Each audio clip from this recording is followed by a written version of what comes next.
tata bụ ụka nke nkubata dị nwenu n'ụlọ nsọ afọ nke atọ na-arụ ụka. Igbo Catholic Community ji obi aṅụrị ekene ezinụlọ anyị niile na ndị ọbịa niile nọ n'ime ụlọ ụka n'ụwa tata na ndị niile nọ ebe dị iche iche n'akụkụ ụwa niile anyị na ha ga-achụ aja maasị tata. Na aja nke maasị tata, Felix na Rita Nwosu na-ayọ ka Chineke mee uche ya n'etiti ha n'ezinụlọ ya. Ndị prayer line na-ayọ maka ịkwụ ụgwọ mmehie were na-etokwa na spiritual growth ndị otu ha niile na n'ezinụlọ ha. Ezinụlọ ji nnaka na nwa iwu na-enye Chineke ekene maka ngọzi ya, ebere ya, amara ya na nchekwaba ezinụlọ ji nnaka na nwa iwu.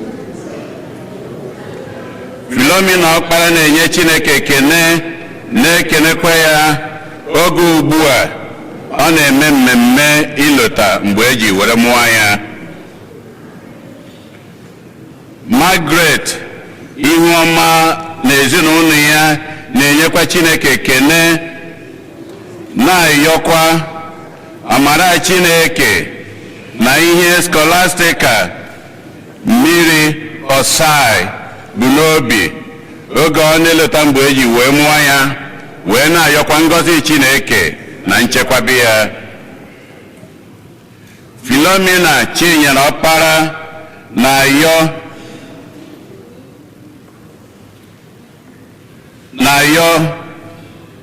ihe ebumnobi n'arọ nke 2025 na nchekwaba ezinụlọ ha niile ka Chineke mejuore ha ya. Louisa Ejike na ezinụlọ ya na-enyekwa Chineke ekene maka ngọzi ya, nchekwaba ya, onyinye nke ndụ na Johnny Mrs. n'isi ha niile.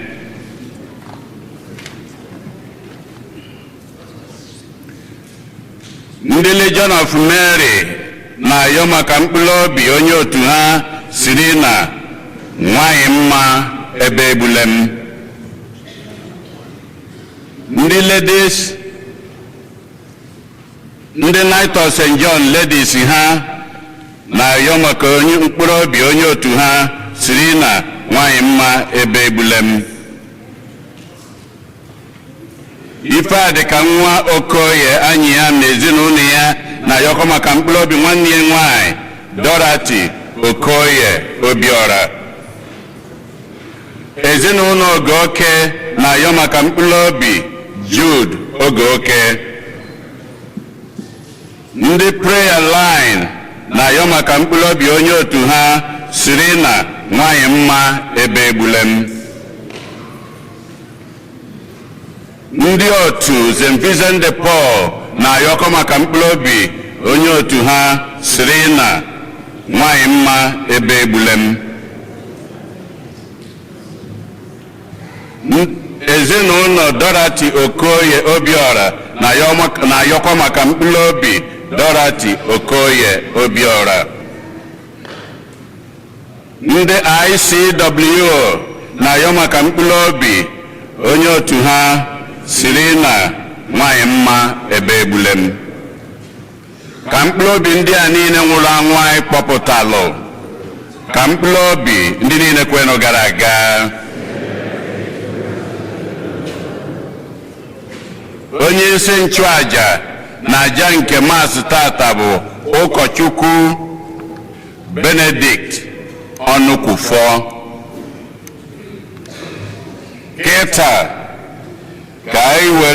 Kịta ka anyị niile kwụrụ ọtọ were aṅụrị na okwukwe tiekọta ọnụ na ukwe.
Nna na nwa na mmụọ nsọ.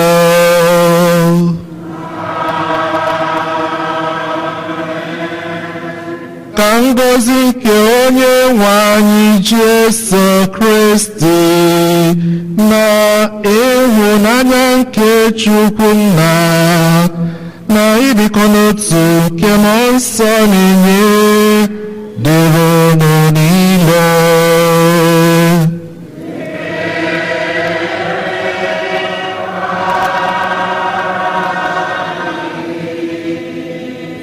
Otito dịrị Jesu ka ọnwa Febụwarị ka ọnwa tụbara anyị ma n'aha Jizọs. Ọ Sọnde kwesịrị wụ Sọnde ka mma, mana ndị Igbo ji ekwu kwesịrị ahụhụ ka obi enwe ọba. Mmemme nkụbata ekụbatara nwata bụ Jesu ewerele ọnọdụ Sọnde taa. Adị n'ụzọ pụrụ iche anyị na-egbuchapụrụ ndị agọnyere Chukwu nna anyị ndị sista dịka ya nọ ime ụlọ ụka taa. Ihe ahụ the day for the religious, so we congratulate you na-ayọ ka enwekwe imerime ụmụnne anyị ndị nwanyị ndị ga-enwe mmasị isonye na ndị agọnyere Chukwu n'ụzọ pụrụ iche ka anyị na-emezi emume nkụbata ekụbatara nwata bụ Jesu. A nakwa echeta nkụbata ekụbatara anyị ma mgbe ọ bụ mmahụ, mana ekụbatachara anyị niile ka anyị nakwa aga n'iru ito n'ime nke Chineke, ka ndụ anyị bụrụ ihe ga na-amasị Chukwu onye nabatara anyị n'ekwu aja ya. Ụmụnna, ka anyị kwado onwe anyị nke ọma maka nnukwu emume nke Yukarịstịa site n'ikwupụta njọ anyị gaa. Ekwupụta ngwa Chineke ji ike niile.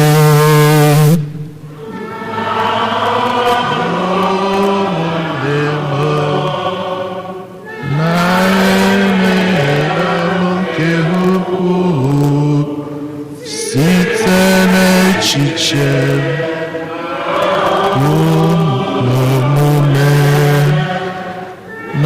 site n'ịhapụ ezi omume kwesịrị na m ga-eme, site na mmehie m, site na mmehie m, site na mmehie m nke kacha ukwuu, ya ka m ji ayọ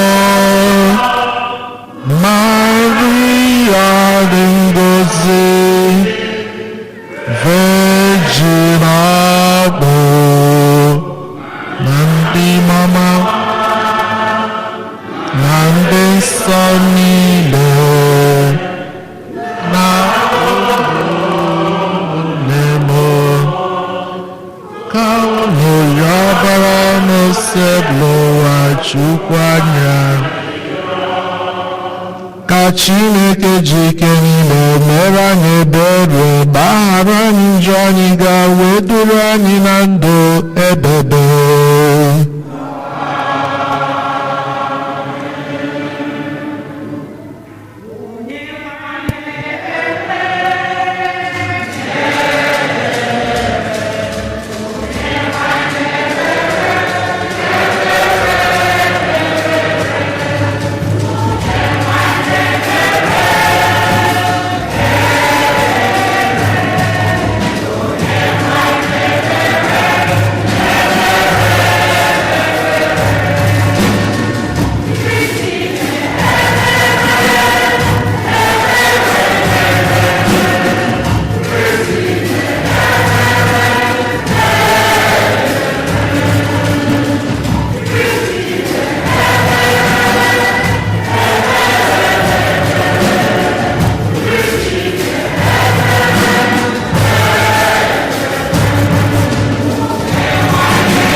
otito dịrị Chineke n'elu kacha elu.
ka anyị rịọ arịrịọ.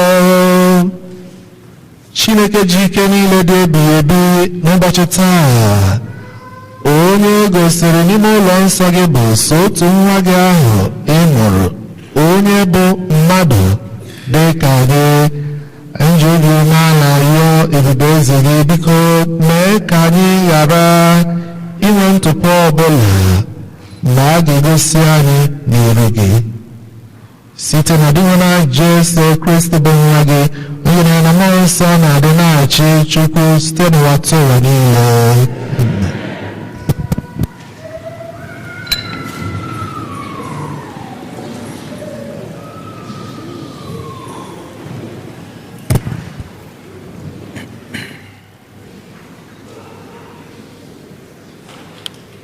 Ihe ọgụgụ ewetara n'akwụkwọ onye amụma Malaki. Onye nwe anyị Chineke kwuru sị, lee, ana m eziga onye ozi m ka o buru m ụzọ, ka kwadoro m ụzọ. Onye nwe anyị ahụ unu na-achọ ga-abịa n'ụlọ nsọ na mberede. Ọgbụkọ nke ọgbụgba ndụ ahụ, onye na-agụ unu agụụ n'obi. N'ezie, onye nwe anyị nke igwe ndị agha kwuru na ọgbụkọ nke ọgbụgba ndụ ahụ, onye na-agụ unu agụụ n'obi na-abịa. Ma onye ga-afọdụ n'ụbọchị ọbịbịa ya?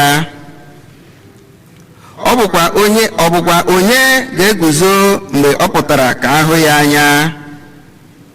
N'ihi na ọ dị ka ọkụ onye nnụcha ihe, ọ dịkwa ka ncha onye ọsa akwa. Ọ ga-anọdụ ala na-anụcha ọlaọcha, na-emekwa ka ọ dị ọcha. Ọ ga-agụcha ụmụ Levi, bịakwa nụcha ha dịka esi anụcha ọlaedo maọbụ ọlaọcha, ka ha wee chụnyere onye nwe anyị aja kwesịrị ekwesị. Mgbe ahụ ka aja nke Juda na Jerusalem na-achụ ga-amasị onye nwe anyị, dịka o si anabata ha n'ụbọchị ndị ahụ gara aga, n'afọ ndị ahụ gara aga. Okwu nke osebụla ụwa. Abụ ọma na azịza ihe anyị ga-aza bụ, ọ bụ eze nke otito, ọ bụ onye nwe anyị.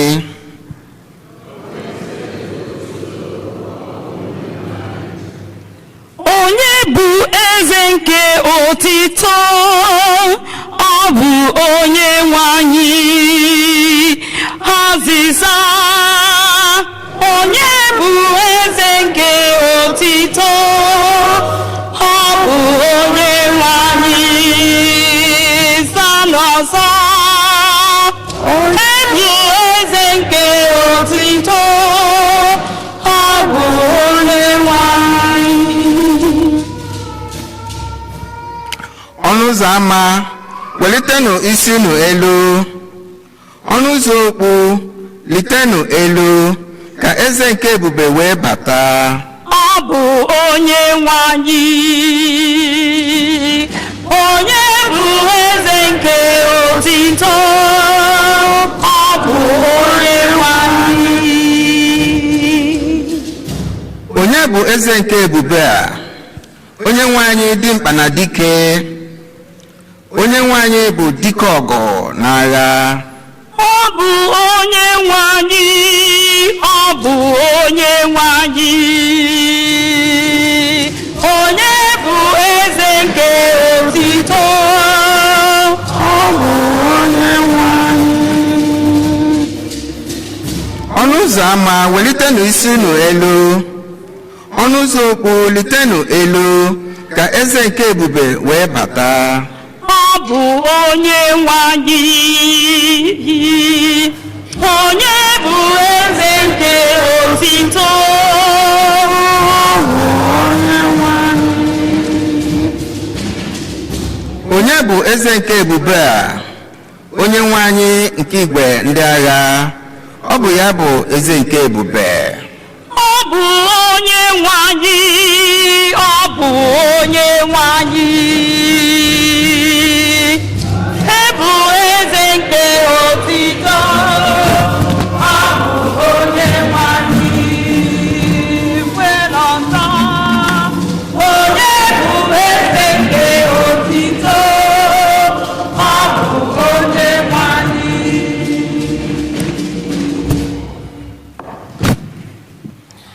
Ihe ọgụgụ ewetara n'akwụkwọ edegara ndị Hibru.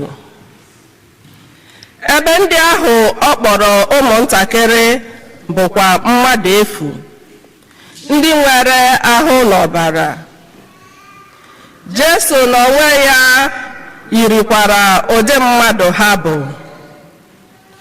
O mere nke a ka o wee site n'ọnwụ ya merie ike nke ekwensu, bụ onye ahụ na-enye ọnwụ ike. Otu a ka o siri mee ka ndị ajọ ọnwụ mere ka ha bụrụ ohu na ndụ ha niile nwere onwe ha. N'ihi na o were anya na ọ bụghị ndị mmụọ ozi ka ọ na-enyere aka, kama dịka akwụkwọ nsọ si kwu, ọ na-enyere ụmụ si n'agbụrụ Abraham aka. Nke a mere o ji dị mkpa na ọ ga-eyi ụmụnna ya n'ụzọ ọbụla, ka ọ wee bụrụ ha onye isi nchụaja nwere obi ebere na nke kwesịrị ntụkwasị obi n'ije ozi nke Chineke, ka ọ wee nwee ike mee ka obi Chineke jụrụ na mmehie niile nke ndị ya. O nwekwara ike inyere ndị nọ n'ọnwụnwa aka ugbu a, n'ihi na ya onwe ya ahụla ahụhụ na mbụ site n'ọnwụnwa nke a nwara ya. Okwu nke Osebrowa. Hallelujah, hallelujah, hallelujah, hallelujah, hallelujah, hallelujah, hallelujah, hallelujah, hallelujah, hallelujah, hallelujah, hallelujah, hallelujah, hallelujah, hallelujah, hallelujah, hallelujah. Hallelujah, hallelujah, hallelujah, hallelujah, hallelujah, hallelujah, hallelujah. Onye abụ ihe nke ụmụ mba ji ahụ nsọ na-ebube ndị nke jiri bụ Israel. Hallelujah, hallelujah, hallelujah, hallelujah, hallelujah, hallelujah, hallelujah, hallelujah.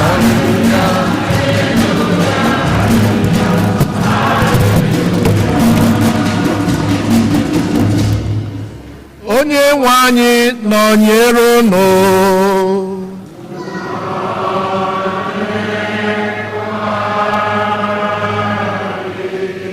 Ihe ọgụgụ nke ya si n'ozi ọma dị nsọ nke Luku dere.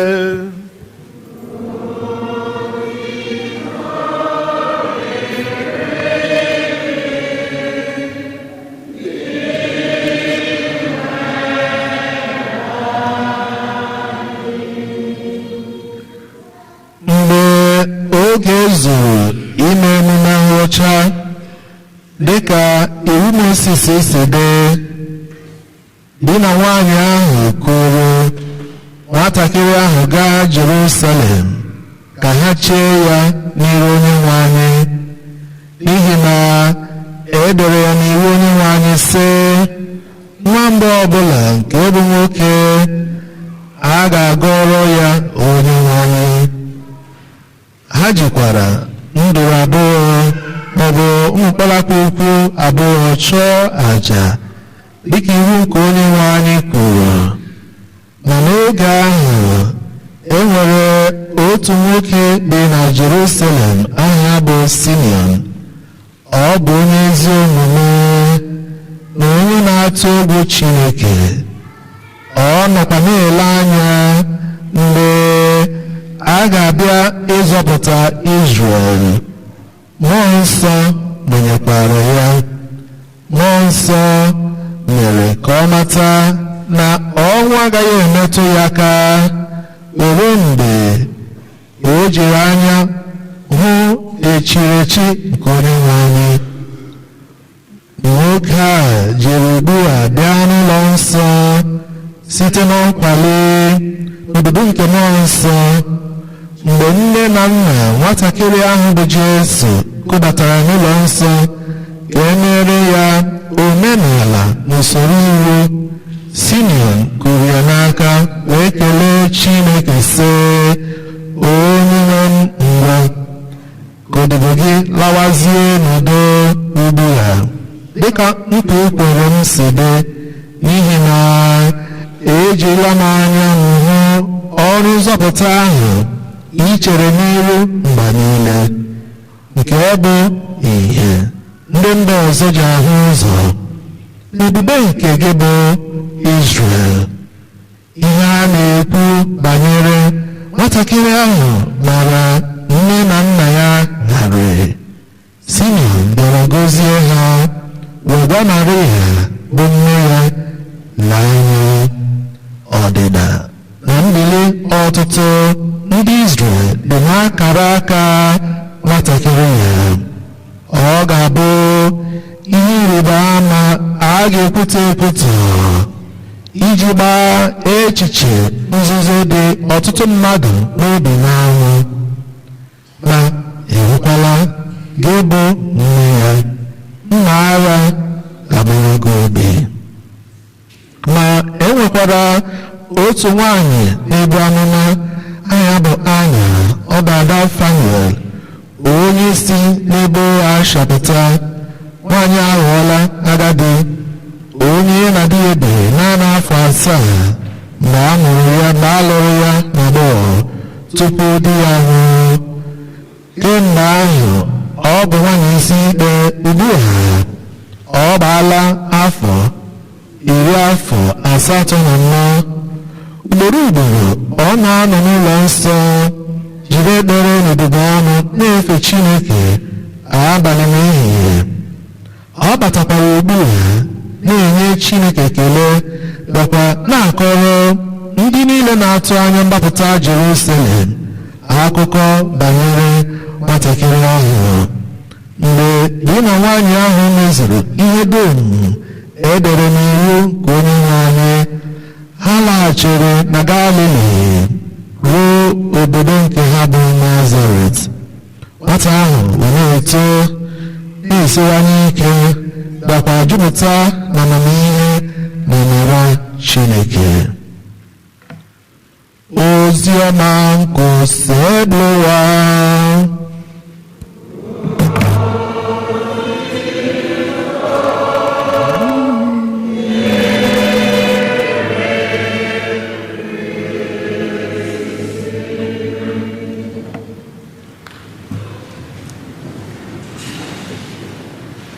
Amen.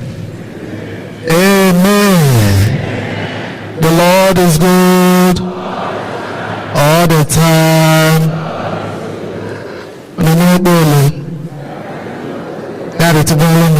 Jesus. Sunday taa so n'otu Sunday ndị ahụ anyị nwere ike ịhụta Maria na Joseph dịka ndị na-achọghị imebisa ihe otu eji mee gịnị dome ya. Hello. Hello. The Lord is good. This Sunday, this particular celebration speaks about the law abiding attitude of Mary and Joseph. Always eziokwu na Hama na nwata ha mụrụ ya wụ ndị were ha sọ ụdachi. Hello. Always eziokwu na Hama na nwata ha mụrụ na ọwụhụ naanị mmadụ na ọwụ Chineke. O nwere ọkara awụ mụ na onye ha mụ na onye ha akwa ya o nwere ndị ga-amụ ụdịrị onye a Maria na Josef mụrụ nwezikwa onye ga-eme gịnị. Enweghị onye human dog ha wụrụzie ofu onye ga-apụta apatara ya gịnị bench. Ụnụ nọ na ya mbụ. Ofu onye ga-apụta apatara ya gịnị.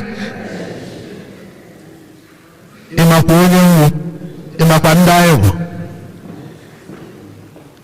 Anyị ma ama na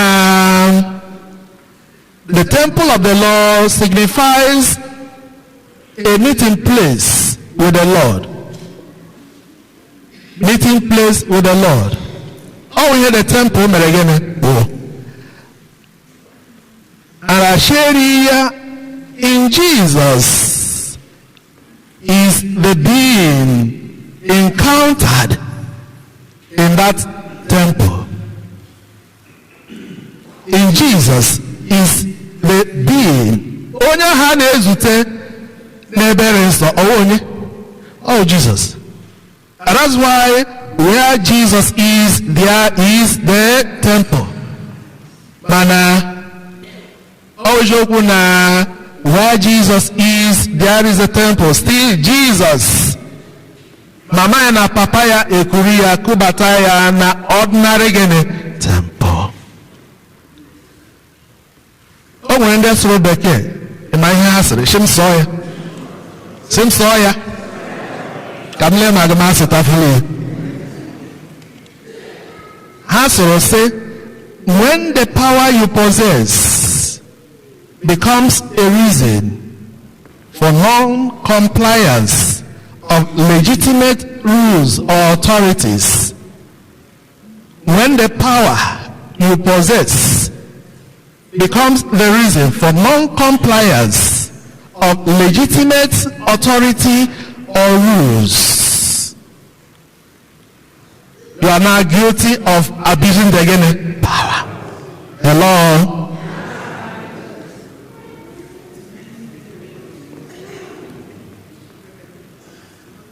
Jesus is already here. I can feel his presence. He's already here. All I need to do is to open up my heart, for he is already here. Amen. The Lord is good. Maria na Joseph wunde na edomegini ewu. Otu ihe ahụ Jesu mekwere say ordinary common John mmiri Chukwu ya mee gịnị mmiri Chukwu just to fulfill all righteousness. And then ịtụrụ anyị ezi ụkpụrụ iwetu onwe anyị gịnị ala. After 40 days Mary na Joseph ekuru nwata bụ Jesu dịka omenala ndị Jew sede ka anyị hụrụ na the book of Leviticus chapter 12 verse 5 following. Because within those 40 days the woman was considered unclean. So after 40 days, Gego call ya 25th December till today, or 40 days. Maria Abiazie bia eto gene mama maka na ekele onye akidi ihe na gene awaras.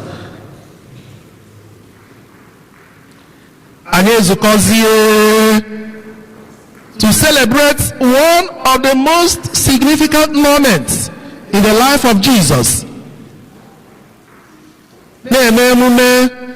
The Feast of Encounter Oh, yeah, megata. Because Jesus represents the bridge between the Old and the New Testament. And I share here our Feast of Candle, even though we didn't start from the here our hands upon megata. Can emezi emume ha ọkachasị ozi ọma a na-arụtụrụ anyị aka mmadụ abụọ Simeon na gịnị Hana, ndị nwere ndidi, ndị nwere obi si ike, ndị ma na o dera o mere gịnị o dechana. Ogechi ka mma, Ogechi ka mma, Ogechi nyere m ka mma, Ogechi nyere m ka mma, Ogechi ka mma,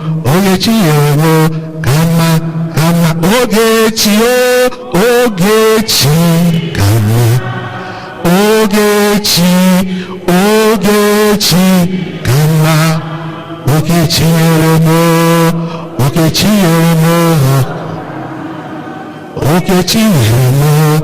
Ogechi nyere m ka mma. Emene ka ọ matara na ọ gaghị ahụ ọnwụ daga ya hụ ihe ọ na-eme gịnị ihe ọ na-achọ nke m na-achọ ihe anyị na-achọ. Chukwu ekwekwala ka mgbara aka ihe ahụ m na-achọla, ekwekwala ka anyị ịmụga ndọlị a ga-eru ebe a ga-arụ ebe ga-amụ ga-azọ. Chukwu ekwekwala ka ahụhụ a ka ọ hụrụ ahụhụ gịnị efu.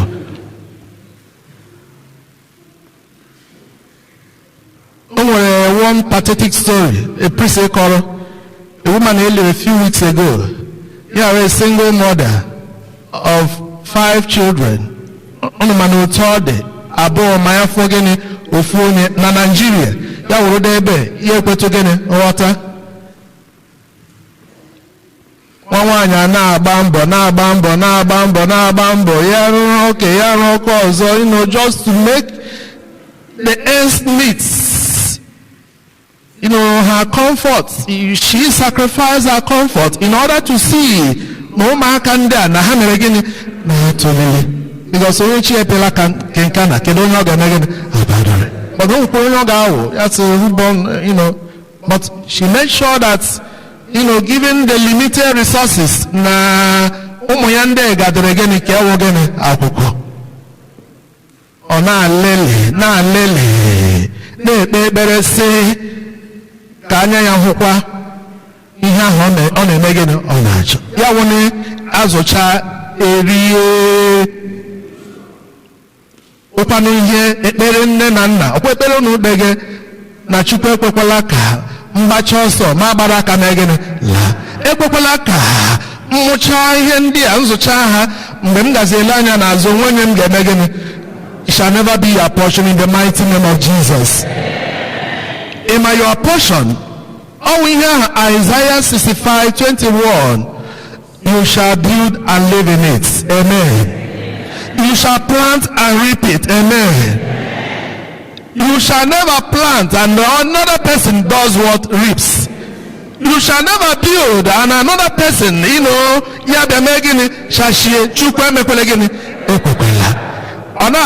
from that 21 to 23 of Isaiah 63 that we shall never labor in vain in the mighty name of Jesus. Oh, we hear each other. The woman labored,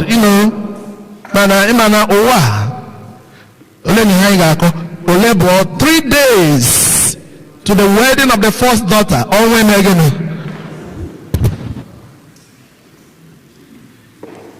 Ụmụ ya begide ị ga na-asị ha ebela akwa ha beghị akwa na ọmị ya taala ahụhụ mgbe na ọ chọrọ ibe ọnwụ emegịnị.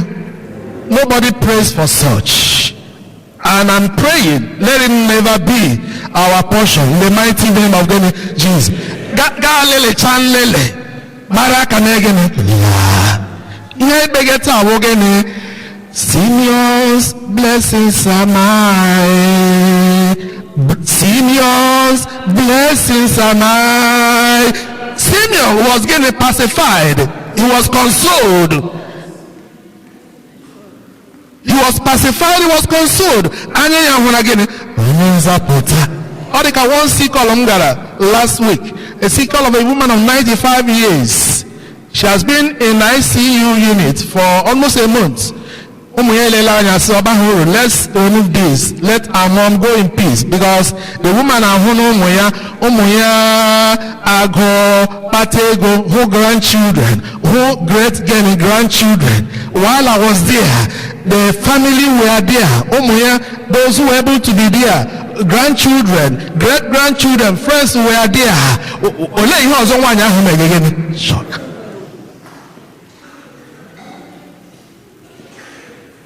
Ekpere mkpege n'isi mgbe ịgbaga ekwekwala ka Chukwu ekwekwala ka ịgbacha ya wụrụ nnọọ Chukwu ekwekwala. And Abụọma Psalm 118 verse 17 ekpere ga na-ekpe wogene, I shall not die, I shall live and recount the blessings of the Lord in the land of the living. Can we shout a mighty amen? Can we shout a louder amen? In Jesus' name. Ebube dike kibu, ebube dike kibu, ebube ebube ebube, ebube dike kibu, Jesus ebube dike kibu, ebube ebube ebube. Achọrọ m ịma onye naanị ya bụ eze, onye naanị ya bụ eze, agbakọ na-ere. Achọrọ m ịma onye naanị ya bụ eze, onye naanị ya bụ eze, agbakọ na-ere. Mezaya bụ onye ọma mụ. Mezaya bụ onye ọma mụ. Agụ na-eche mba bụ onye ọma mụ. Mezaya bụ onye ọma mụ. In Jesus' name. Ekele dịrị Chukwu onye mere ka Jesus wụrụ a consolation to people. How I wish all of us ga-awụ consolation. Di awụrụ consolation to the wife. Nwanyị awụrụ consolation to gịnị? Di ụmụ awụrụ consolation to gịnị? Ndị mere gịnị? Ndị mụrụ. It is possible. All the gịnị possible. And that's why we are praying for such. Anya m ahụ n'onye nzọpụta. Nne ahụ nwa ahụ obiọma na-eme gịnị? Obiọma na-agba. Obiọma a na-eme gịnị? A na-agba. Ọhịa anyị chọrọ. Nwata bụ Jesu, ọ na-eto na amara Chukwu, ọ na-eto na amamihe Chukwu. Ọ bụ ihe yọga n'isi ụmụ anyị ka ha na-eto na amara gịnị? Chineke. Ka ha ekwetakwala otu a ala bekee ji magbuo onwe ya na mma mala ebe ha mere gịnị? Ebe ha si mala ndị mụrụ ha. Ịma na ọtụtụ mgbe I don't care, ọwụ onye na-erubere ya, I don't care, I don't care, ọwụ onye ọ na-emebe gịnị? Jesus grew in wisdom and the grace of God was with him. We are representing ourselves to God. Representing ourselves to God. As in ayo Chineke okechi yakokwalage. Ogakwanemegene. Kanyi dekwando hede machukwu nala nke ndị dị ndụ. Kanireka, Simeon na Anna ndị owejiokwu nka orole but ihe Chukwu dere anyị na-ege na ha hụrụ Chukwu ekwekwala ka ihe ọma niile ndị a anyị na-atụ anya ya ekwekwala ka ọka anyị niile in the mighty name of Jesus. Anyị na-azayọ amara ebere Chukwu n'ọnwa ka ọnwa February favor to us. Onye nụ aka nri aka ebe sị ọnwa a ga-amara gị mma n'aha Jizọs.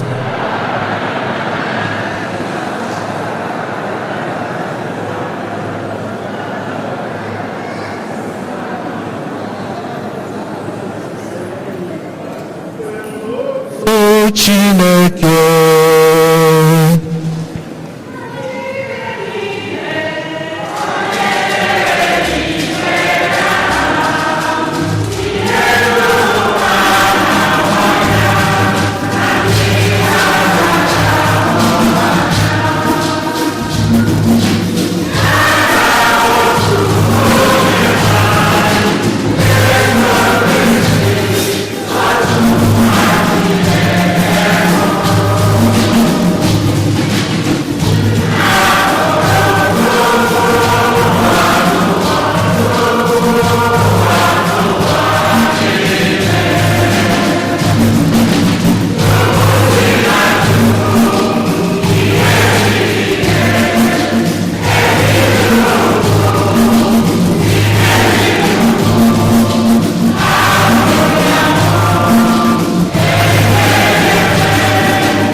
Chukwu akpọpụtakwala anyị ka o si eme n'ọnwa ọhụrụ n'ụbọchị emume ha dị oke mkpa na ndụ anyị niile, ka anyị yọrọ Chineke ka ọ gbatara anyị ọsọ enyemaka na mkpa anyị n'otu n'otu, ezinụlọ anyị n'ụwa gazuru ebe niile. Anyị ekele gị na Chineke nara ekpere nke ụmụ gị, imeela. Anyị ekele gị na Chineke nara ekpere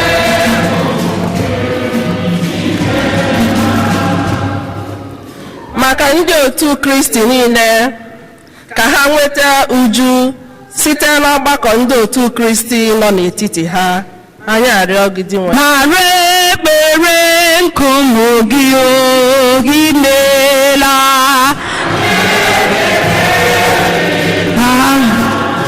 Chineke nara ekpere nke ụmụ gị, imeela.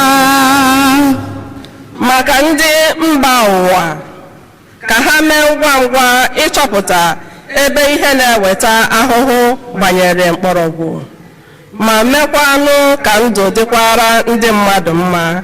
Anyị arịọ gị dị nara ekpere nke ụmụ gị, anyị si n'imeela Chukwu. Chineke nara ekpere nke ụmụ gị, imeela.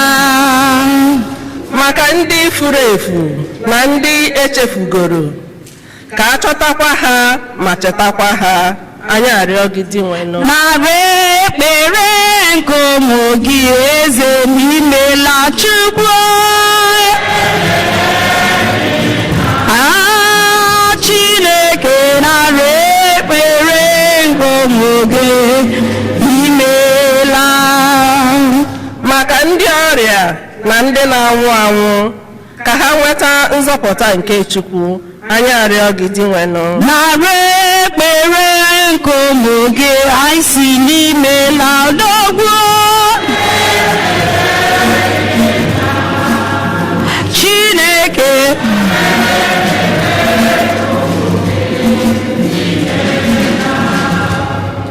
maka anyị niile gbakọrọ n'oche nri nke Onyenwe anyị, ka anyị na-emesapụ aka n'ikesa onyinye anyị natara. Anyị arịọ gị dị nwenụ nara ekpere nke anyị ji bịa, anyị si n'imeela Chukwu. Chineke nara ekpere ụmụ gị, imeela. maka ndị niile kwere n'ugoro anwụ, ọkacha ndị anyị na-echeta na Jamas tata, ka ha site n'arịrịọ na ekpere nke ndị otu Kristi nweta ebere Chineke na ezumike ebebe na alaeze eluigwe. Anyị arịọ gị dị nwenụ nabata ha n'alaeze gị, nara mkpụrụ obi ha, biko nyekwa ha udo. Nabata ha n'alaeze gị, nara mkpụrụ obi ha, biko nyekwa ha udo. N'ime obi anyị ka anyị jikwa obi si ike, obi nwere olileanya na ọ ga-adịrịrị mma, gbakwunye ihe ndị ọzọ na-akpa anyị.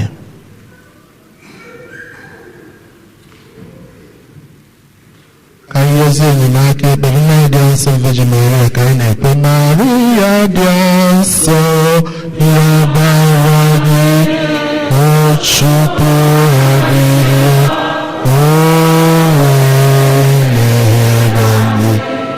ọnụ ụzọ nke eluigwe, nne nke Chukwu dị nsọ, ọbara gị o Chukwu adịghị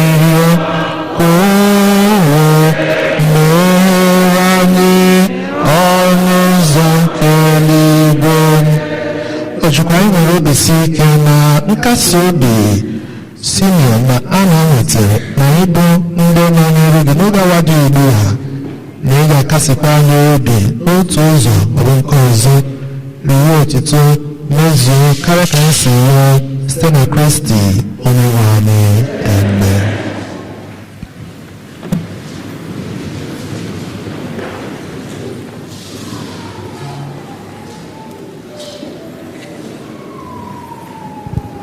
One 161.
eja ya mma.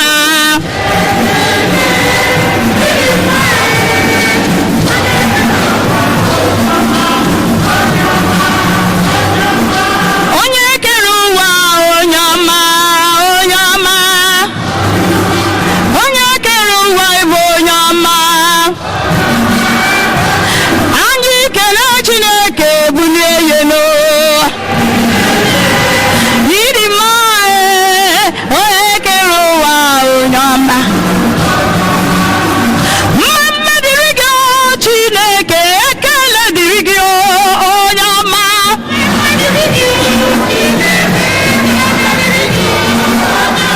Ekele dịrị gị ndụ, onye ekele dịrị gị Chioma.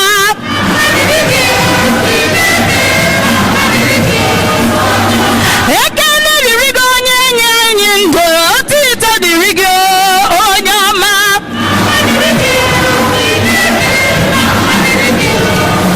Ị ga-asị m efere ya ọ gị ga-emere m ihe ọ na-emere m. Ị ga-asị m efe onye na-enye ndụ enyewala anyị ndụ anyị na-arịọ ya ọ ka ị ga-eme. O nyere m ya ndụ, nye m ndụ, nyekwasị anyị ọzọ.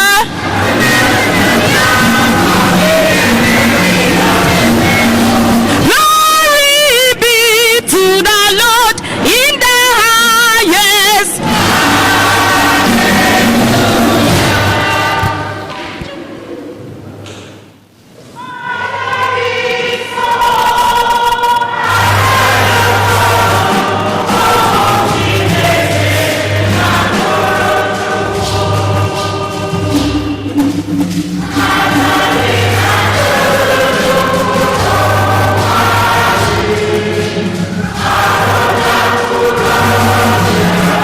Hymn number 8.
Nwanne ụmụnne m ka aja m na nke unu bụrụ ihe ga-asọ Chukwu nna ji ike niile ịnara nụ.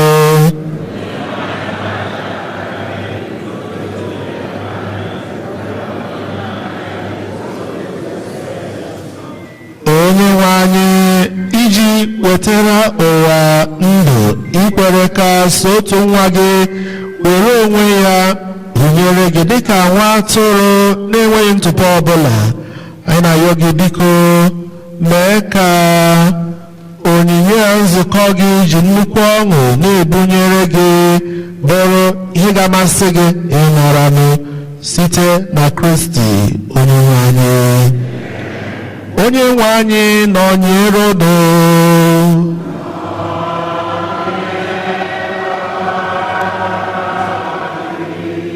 Welitenụ obi unu elu.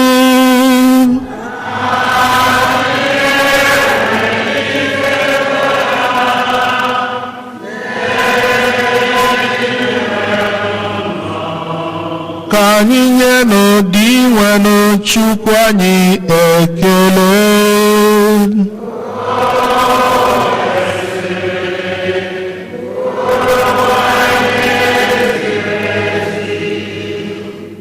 o kwesịrị ezi ihe bụrụkwa ihe ziri ezi bara uru nke na-azọ ndụ na ị ga-enye gị ekele oge niile ebe niile onye nwe anyị nna dị nsọ Chineke ji ike niile onye dị ụwa tụ ụwa n'ihi na ekutere nwa gị n'ụlọ nsọ taa onye gị na ya dị ebighị ebi ndị mmụọ ọma na ndị nsọ kwupụtara na ọ bụ ya bụ otito nke Izrel na ihe nke mba niile ya mere anyị ji were aṅụrị ọsọ n'ije bịa ka anyị zute onye nzọpụta anyị sorokwa igwe ndị mmụọ ọma na ndị nsọ niile na-eto gị mgbe niile na-asị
nsọ ezi nsọ gị na-edo ihe dum nsọ anyị na-ayọ ka ido onyinye ndị ya nsọ site n'ikwukwasị mmụọ gị ka ha wee ghọrọ anyị ahụ na ọbara nke onye nwe anyị Jesu Kristi onye bịara tupu edonye ya n'ọnwụ ka o jiri aka ya were nara were achịcha nye gị ekele na otito nyawa ya nye ya n'azụ ya sị naranụ nke ya rienụ ya unu niile nke abụọ ahụ nke a ga-edoro nye maka ohuru.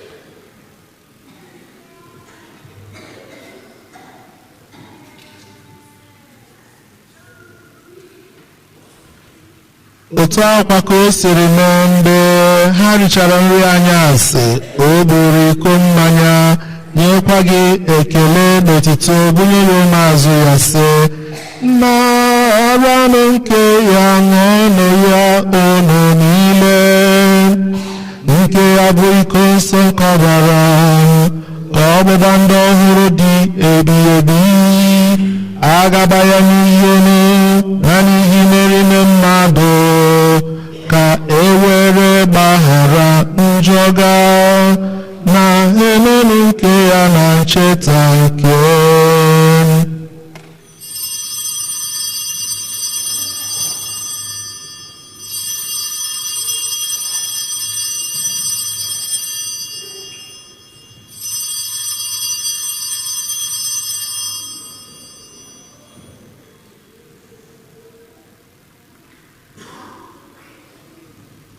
the holy death, so Lord, we remember.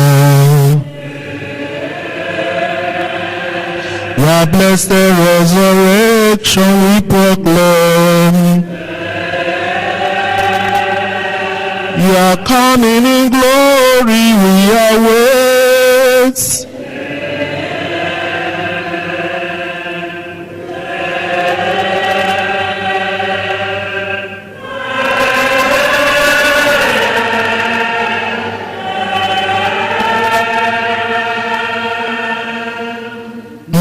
Ncheta nke ọnwụ na mbilite n'ọnwụ nke nwa gị, anyị ebunye gị achịcha nke ndụ gị, iko nke nzọpụta.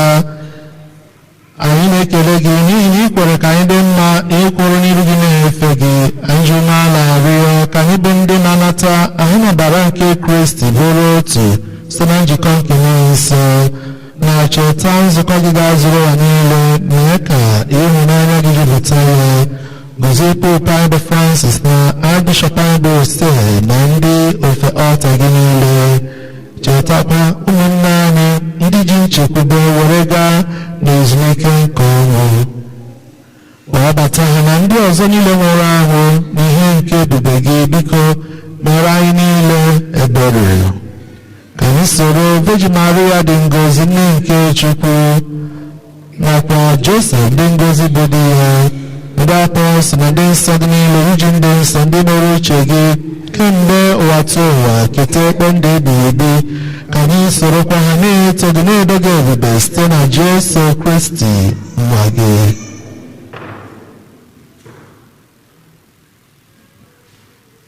Ihe niile kere eke na-esonye ya bụ Kristi, na-esikwa n'ime ya na n'aka ya, na ịdịkọ n'otu nke nsọ, na-enye gị bụ Chukwu nna ji ike niile, nsọpụrụ na otuto niile, site n'ụwa tụ ụwa niile. Amen, amen, amen. Blessings and glory, wisdom, thanksgiving, and honor, power and might belongs to the Lord forever and ever. Amen.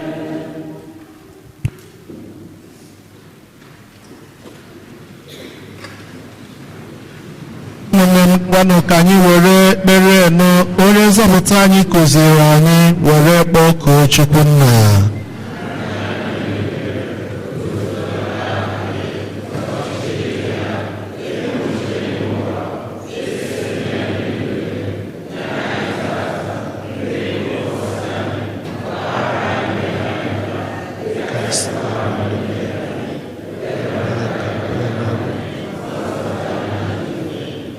Zọpụta anyị na-ayọ o site ebere ụwa na-ajọ ihe niile, were ebere nye udo n'oge nke anyị site n'inye aka ebere gị, ka zọpụta anyị na njọ oge niile, anyị were gbanahụ nsogbu niile, were nchekwube dị nsọ na-atụ anya maka mbighachi nke onye nzọpụta anyị Jesu Kristi.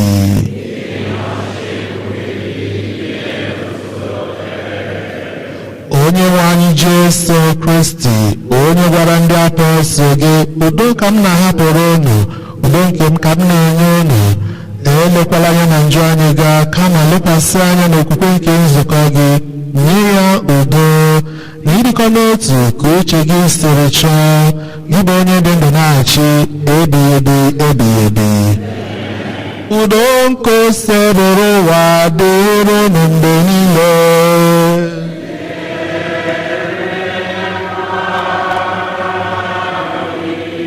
Nyeritanụ ibe unu ekele nkudo. I love you with the love of the Lord. Hallelujah.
lee nwa atụrụ nke Chukwu na onye na-ekpochapụ njọ nke ụwa ha dị ngọzi bụ ndị a kpọrọ n'ori nke nwa atụrụ Chineke. Bata n'ụlọ m ma kwuo okwu.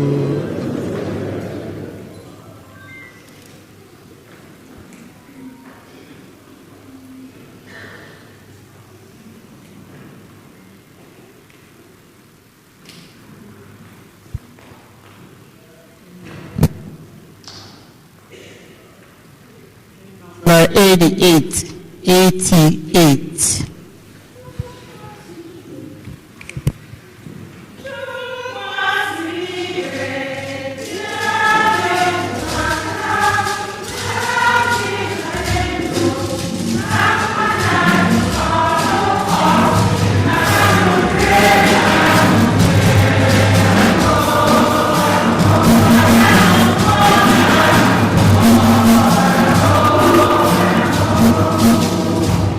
Holy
166. 166.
Number one.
Jesu dị nwayọọ dị umeala n'obi.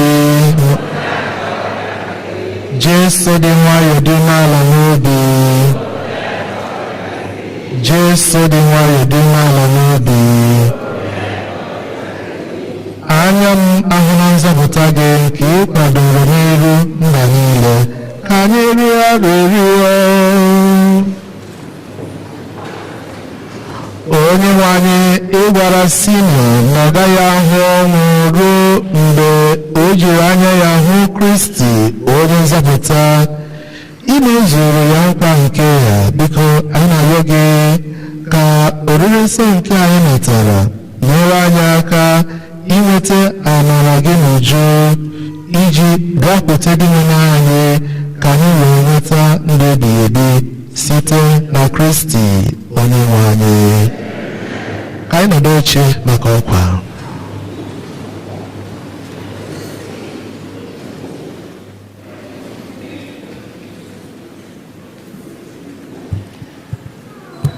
Anyị nwere obere ọkwa one ma one, ma tupu anyị na-aga n'iru, anyị nwere second collection.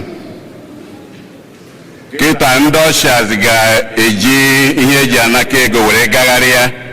Enwere envelope maka ya. Second collection in the whole of the Archdiocese for Wildfire Relief Fund. Anyị niile maara ihe eji maka ya were emie. Enwere envelope, ọ bụ ihe bịara mberede, akwadoghị ya akwado ka esi akwado second collection a na-akwado ndị nke anyị na-eme, a na-enwe envelope maka ya. So kịta ndị ọshaz ga-agagharị ebe ọbụla ha bụ nkata eji anaka ego, ka anyị niile onye ọbụla ka anyị gbaa mbọ hụ na anyị nyere aka ole anyị nwere ike iji wee zaa oku n'aha kọmuniti anyị.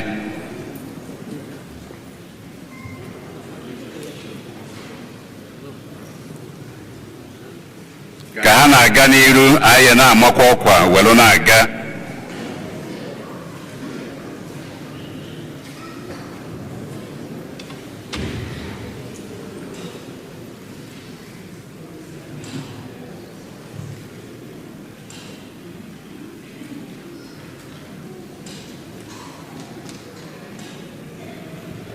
Ikusa nke anyị na-amụ ọkwa ya nke a ga-eme n'ọnwa June na Houston, Texas, ka anyị lote ibuku hotel, ibuku ụgbọelu mgbe ọ ka dị mfe. Anyị na-amụ ọkwa ya ndị nne na ndị nna na ndị young adult, ndị youth adịghị sure. Flyer ya dịcha na webụsaịtị nke ọnụnwa ma ebe unu si ezi ozi na WhatsApp. Enwekwara flyer ya na bọọdụ dị n'ilo. So ịmasị na ga amarọ ndị ukwu ọjị anyị niile n'ụzọ abụ n'ụzọ anyị na-enweta ozi maka ya, wee na-elotekwara anyị niile raffle tiketi nke a na-eme maka ya. Ndị enwetabeghị ka ha gbaa mbọ hụ na ha meteli ya $20 a booklet.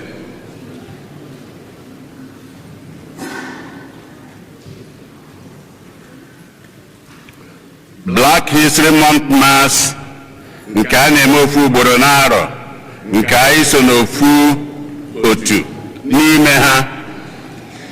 Anyị na-elota, anyị na-ama ọkwa ya, ọ bụ February 15 ka a ga-aka ụka ya na Cathedral. Onye isi nchụaja bụ nnukwu ụkọchukwu Archbishop Gomez. Ọ bịa ga-aka ụka na ya. Mana ụka nke this year n'ụlọ ụka anwa dịka esi eme ofu ugboro n'arọ,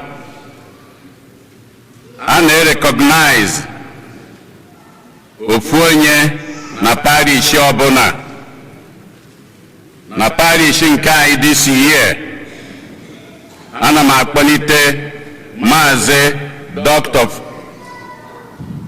Frank Eze bụ onye nke ndị parish a 10 o'clock mass, 8 o'clock. Frank ya pụta ebe a n'ụwa ka ha fụ ya anya. Pụtaba ahụhụ ndị amara ya. So ihe ọ pụtara bụ ụbọchị anwa anyị ya apụta n'igwe ka anyị sọpọtụ ya were gosi na o nwere mmadụ na e nwere ebe o si wee fụta ma nke ka nke this year anyị amarọ akpọnitekwu Greg ọ ga-amaka pụtaba mmadụ abụọ na kọmuniti anyị nke a bụ parish Greg ọ ga-amaka bụ African American Office of Evangelization so na ha ya ewere kwunyanwa tinyekwue ọ bụ ka o si wee do n'aha ndị St. John ka anyị kenenụ ha so ka anyị kwadosie ha ike n'ụzọ abụ n'ụzọ nke ka nke anyị nwee ije ụbọchị anwa ma ndị nne ma ndị nna ma ndị youth ma ndị young adult onye ọbụla ụbọchị anwa 5 p.m. February gịnị February what 15 ka ọ daa anyị n'isi ka anyị ghara ịlọzi ya daalụnụ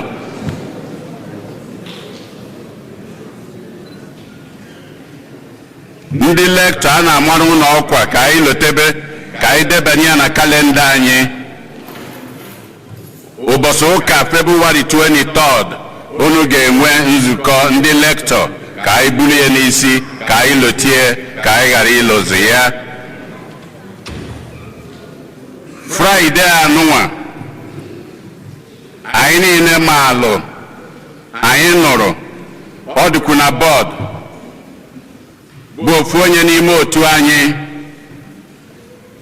siri na ebe egbulem nke anyị na ya na-aka ụka ebe a nke na-afụ ndị kwaya 8 o'clock unu fụrụ mgbe a na-ama ọkwa ụka o nwere otu ọ nọrọ na ya ndị Legion of Mary ndị St. Vincent de Paul ndị nne ndị prayer group otu ọbụla dị na parish anyị n'ụwa di ya mgbe ọ nọ ndụ bụ Celestine ebe egbulem nke eliri akwa na n'ọnwa ofu arọ gara aga ya nwere na onwe ya jezie ụlọ ka anyị si wee malụ bụ siri na bụ nwunye ya ọ natarọzi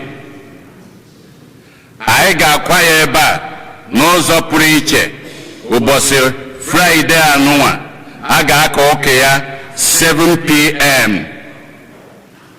ya bụ anyị niile ka ụlọ ụka anụnwa ju ebe ọ nọrọ ebe a wee were aka ya wee wenaruo onwe ya n'ụlọ ka anyị gosikwanị na ọ bụ one of us ka anyị gosikwanị na mgbe ọ nọ ebe a mgbe anyị na ya nọ were naba ụlọ n'ụzọ abụ na ụzọ ose anyị wee biri ebe a Friday 7 p.m.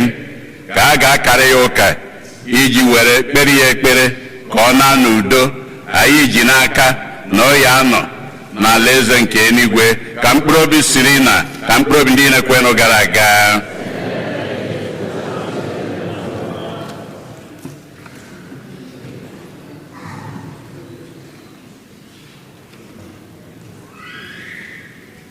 ndị tata bụ ụbọchị izu ha na-abịa ụka ebe a ha kwụrụ ọtọ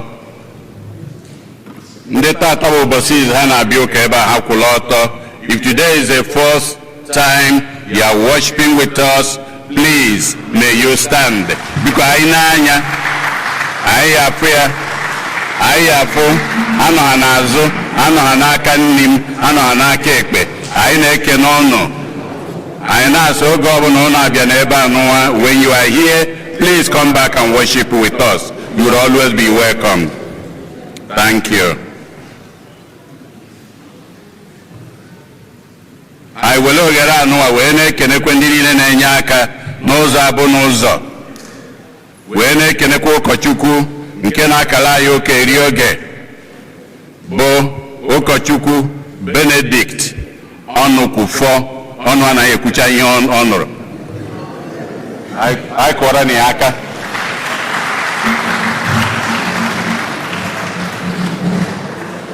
anyị wee na-ayọkwa onye ọbụla ka onye ọbụla onye na-aga anya ihe akọ na ya ọkwa ya daalụnụ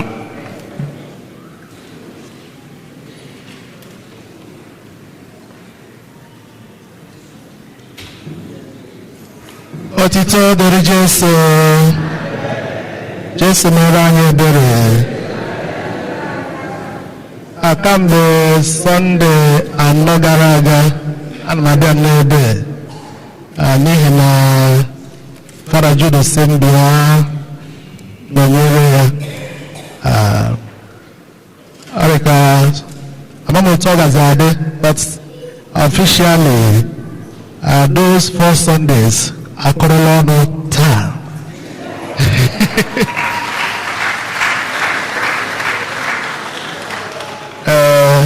mgbe ọbụla ọ sịkwa mbụ ya aga m na-abịa adịka ụfọdụ ma ebi m na Nativity Catholic Church Torrance, ebe m na-agụ akwụkwọ na Loyola Marymount University.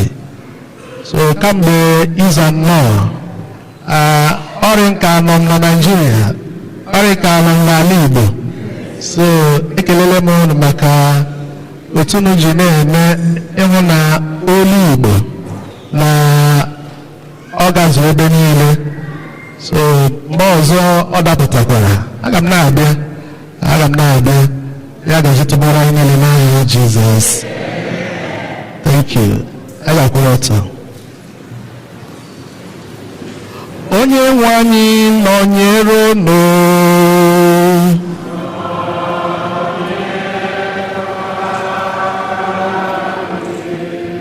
Ka anyị hụlata isi rịọ ngozi Chineke. Ka di nwere ngozi unu chegidekwa unu, ka ihe nke di nwere chakwasị unu, ka onye kwuo na amara ya na uju emeghe. Ka di nwere chee unu iru ya bịakwa wetara n'udo na ọṅụ emeghe. Ka site n'ezi ọrụ unu ka alaeze bụrụ ihe unu ga-eketa oke na ya n'isi ngwụcha ndụ emeghe. Ka Chukwu ji ike niile gọzie unu na nwa na Mmụọ Nsọ.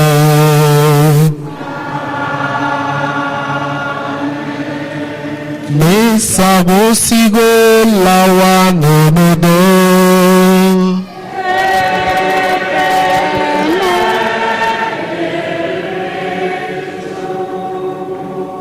Abiko anyị echefughị isi ndị sista congratulations, taa ụbọchị ha, ya gaziere unu n'aha Jizọs.